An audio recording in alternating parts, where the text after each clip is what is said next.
Hi, I'm Michael Clay, one of the technical sales representatives with Lincoln Electric. Today, we're going to look at how easy it is to program a stitch weld using the Cooper app.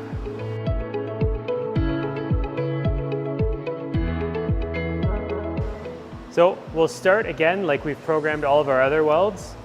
We'll send the Cobot to a home position and then start our program from there.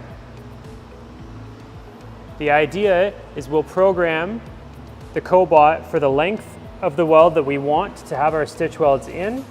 So follow all our same steps, program a weld start point, move the Cobot all the way to the end of where we want this pattern to end, program the weld end, and move the Cobot home, turn off our servos.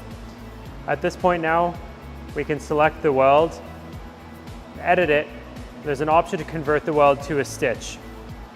Now what pops up on the screen is we can specify our stitch length and our center to center distance. So for this, we'll specify a 50 millimeter weld length and the center to center distance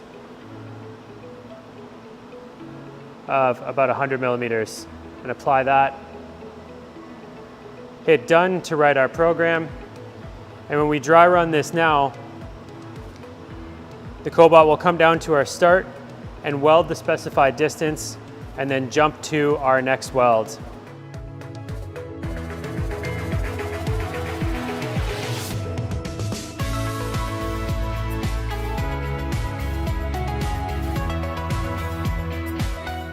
For more information on the Cooper app, please visit our website at lincolnelectric.com. Thanks for watching.